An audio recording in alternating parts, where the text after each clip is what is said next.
O rio Parnaíba nasce na Chapada das Mangabeiras, a 700 metros de altura, e percorre mais de 1.480 quilômetros, separando o Piauí do Maranhão até se encontrar com o Oceano Atlântico. Foi aqui, na Foz do Velho Monte, que a natureza moldou um cenário de beleza sem igual.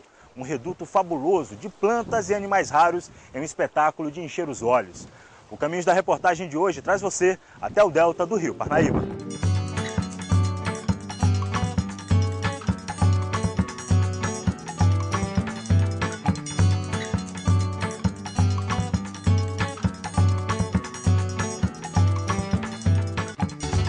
Dunas, praias, lagos, rios, igarapés. A foz do rio Parnaíba é um mosaico das mais belas paisagens que existem pelo mundo. Um mosaico formado por dezenas de pequenas e grandes ilhas, espalhadas em território do Piauí e do Maranhão, em um lugar onde a natureza soube dosar a presença do homem, para que ele pudesse viver em harmonia com o meio ambiente.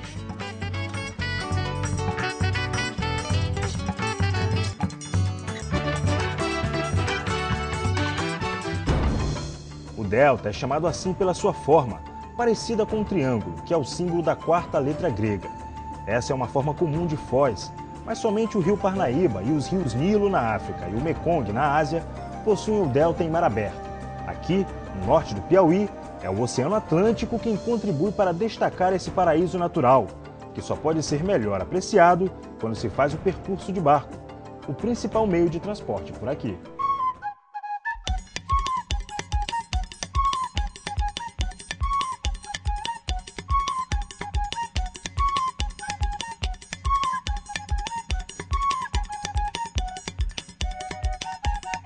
Partimos do Porto dos Tatus, no município de Ilha Grande, a principal saída para quem vem conhecer o delta pelo Piauí. Por aqui passam milhares de turistas todos os anos, que vêm conhecer de perto os encantos da foz do rio Parnaíba. Desde o início da viagem, a fauna e a flora exótica do delta começam a se revelar. Logo em frente ao porto, vemos a aninga, uma planta aquática que era usada pelos índios que viviam aqui para serem transformadas em canoas, em razão da sua capacidade de flutuar facilmente na água. Logo mais à frente está a Ilha das Iguanas, um matagal no meio do rio que centenas desses animais usam como refúgio para dormir e se acasalar. Por isso mesmo, curiosos não são bem-vindos e são recebidos com esse balançar de cabeça, um sinal claro de hostilidade.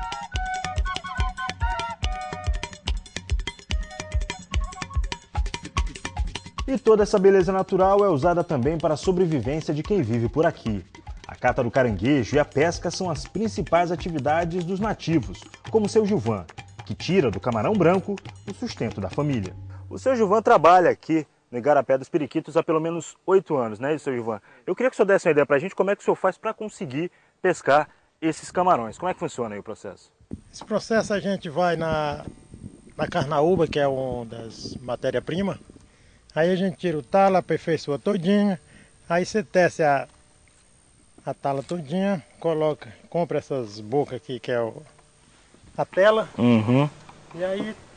Como é o nome desse dispositivo aí de pesca que o senhor usa? Esse aqui é o jiqui. Jiqui. Como é que funciona o jiqui? Mostra pra gente aqui. Ele funciona assim, você faz aqui a peça aqui, o camarão entra aqui, aí não consegue mais sair, porque eles vão tentar sair ao redor disso aqui. Eles são agarrados assim, encostados. Quer dizer, ele entra e não consegue mais sair. É uma armadilha. O senhor consegue pegar quanto desses camarões? Mais ou menos a quantidade por dia, 4, 5 quilos. Dá geralmente quanto de lucro para o senhor? Dá uns 30 reais por dia. O senhor vive disso? Só disso. Dá para sustentar a família numa boa? Não dá numa boa tão boa não, mas dá para ir passando.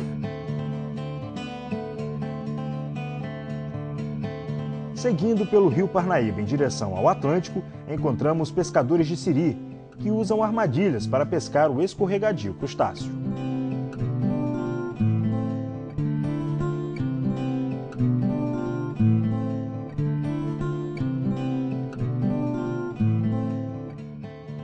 Mas nem só de pesca vive o delta.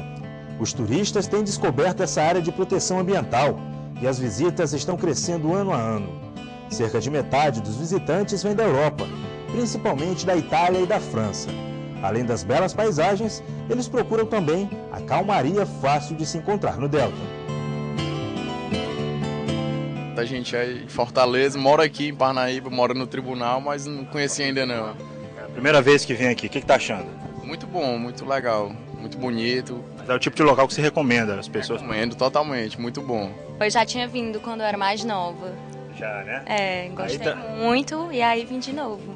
Sérgio e Daniela vieram de Milão para conhecer o litoral piauiense. Sérgio está no Brasil pela primeira vez e diz que achou o Delta um lugar incrível.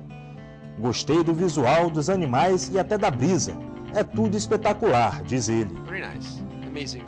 Ela, que já esteve no Rio de Janeiro, diz que o Delta é o tipo de local que nunca se esquece e conta que vai recomendar aos amigos. E os encantos por aqui são tantos que não é difícil conhecer histórias de gente que veio para passear ou trabalhar e acabou se instalando de vez. Lina é uma dessas pessoas. Ela nasceu no Rio de Janeiro e veio ao Piauí trabalhar como enfermeira. E com o tempo, resolveu ficar e investir, montando um restaurante e uma pousada. Mas no caso dela, não foi apenas o lado bom a razão de ficar. Aqui não tinha energia elétrica, aqui até hoje não tem água tratada, aqui não tinha nenhum profissional de saúde. E eu me identifiquei com as necessidades desse lugar e senti que eu podia fazer alguma coisa. Eu acreditava que a minha tarefa como enfermeira aqui era fundamental, era primordial ter um profissional de saúde aqui. Isso foi há quanto tempo? Eu vim para cá em 2001. 2001, a gente já tem 10 anos pelo 10 menos. anos que eu moro O que aqui você acha que melhorou nesse tempo? Você conseguiu ver realmente o desenvolvimento aqui da Ilha das Canárias? O que aconteceu é que a comunidade aqui tinha muito pouco contato com o continente, com as outras comunidades, com a cidade grande. Aqui era um lugar praticamente isolado porque não tinha energia elétrica, poucas pessoas tinham televisão. O rádio nunca foi aqui não chegava uma qualidade de informação, aqui nunca chegou jornal, nunca chegou revista. E isso mudou com a energia elétrica. Em 2005, a Associação de Moradores conseguiu conquistar esse grande ganho e uma mudança muito grande, né? Porque tendo televisão chegou informação. E isso foi uma mudança enorme. A despeito desses problemas, você acredita que é um local bom? Seria um local bom para você viver já naquela época? Eu tive uma coragem muito grande e uma fé muito grande, porque não é qualquer pessoa que depois dos 40 anos sai do meio urbano para ir morar numa zona rural sem esse conforto, né? Todo mundo que mora na cidade está acostumado a tomar água gelada, claro, cerveja gelada, ter manteiga, ter, né, essas coisas que fazem parte do meio urbano. Está feliz com o resultado? Eu estou feliz porque eu consegui participar dessa mudança.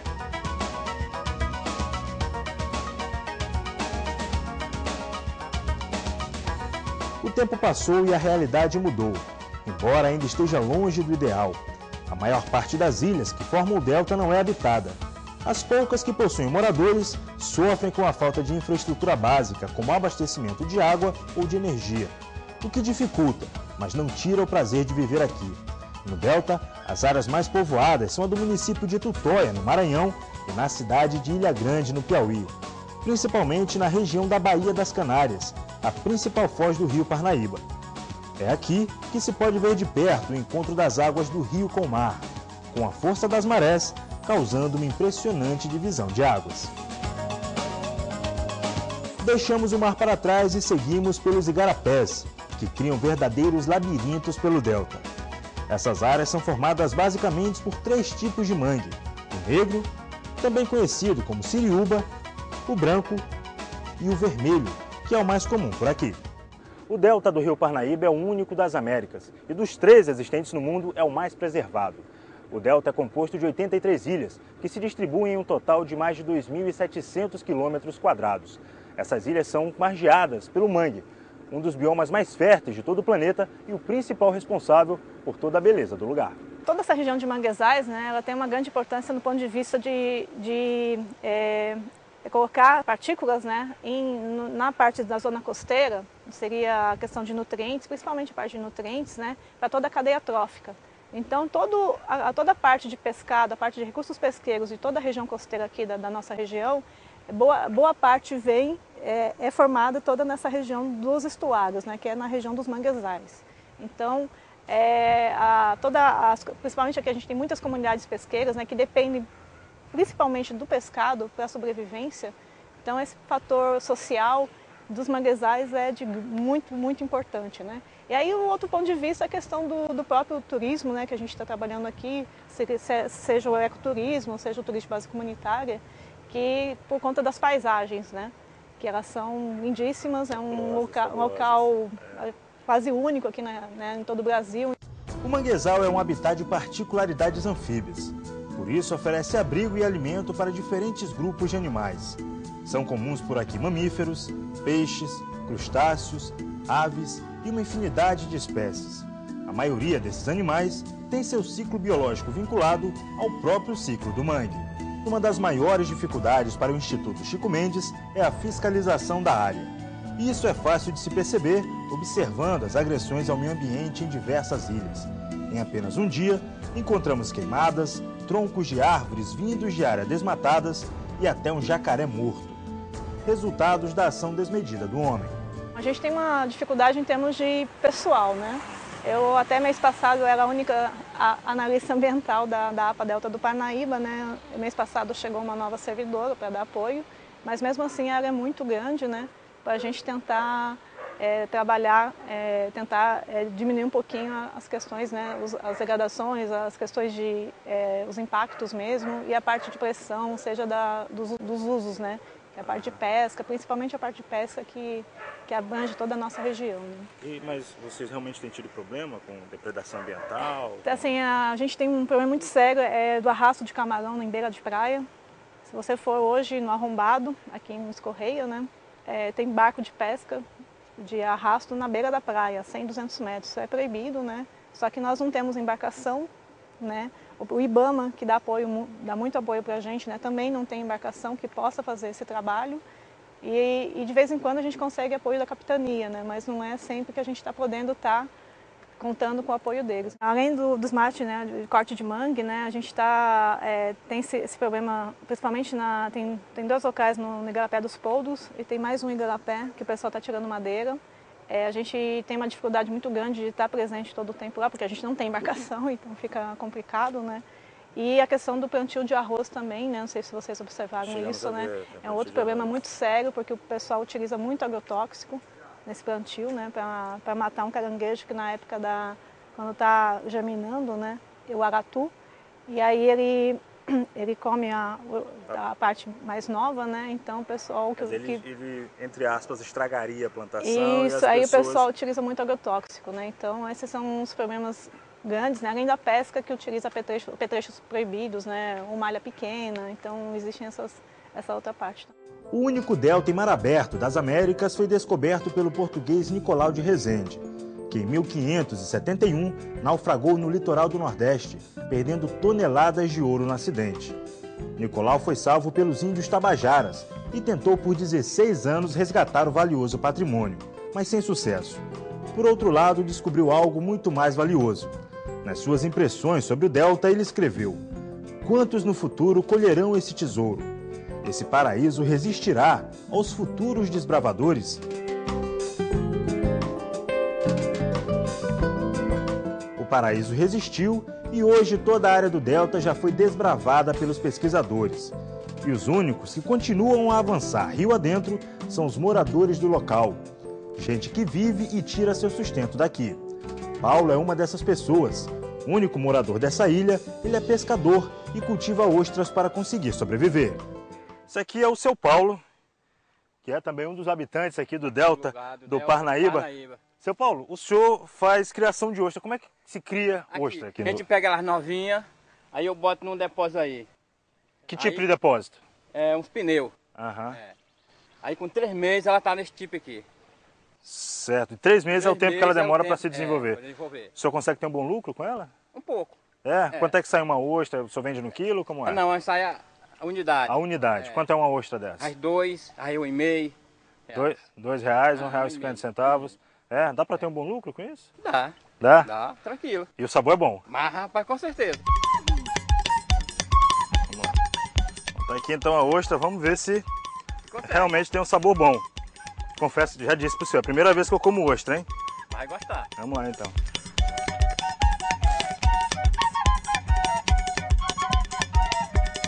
Até sentiu mais o gosto bem salgado, assim, como se fosse água do mar. É bom, é bom.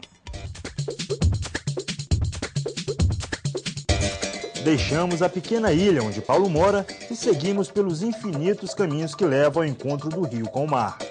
Isso porque o rio Parnaíba possui grandes saídas para o oceano, que se espalham pelo delta como 5 dedos de uma mão. Mas para navegar por esses igarapés é preciso conhecer a região, porque a profundidade de cada um dos braços do rio costuma variar de acordo com o nível das marés. Com a aproximação da região dominada pelo mar, começam a aparecer os primeiros sinais das dunas, formações comuns por aqui. Apesar de formarem um grande contraste com a fertilidade dos mangues, toda a aridez das dunas mostra muita harmonia com o meio ambiente. Essa região é a Baía do Feijão Bravo. Essa deveria ser a 6ª foz do rio Parnaíba, mas ainda na década de 60, a ação dos ventos fez com que essas dunas bloqueassem a comunicação do rio com o mar, fazendo com que a foz deixasse de existir. A explicação que os nativos dão para que a baía fosse completamente tomada pelas dunas foi o naufrágio de um navio na década de 70, que fez com que a areia fosse se acumulando até cobrir toda a área. E o resultado é esse cenário espetacular.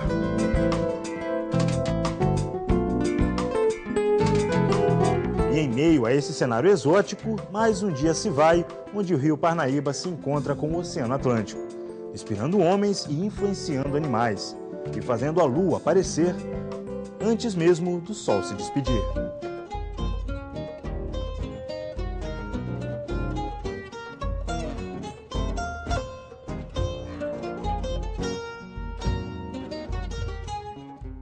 E no próximo bloco você vai conhecer a beleza impressionante e o poder assustador das dunas de Ilha Grande, que estão ameaçando as casas dos moradores do local. A gente volta em instantes.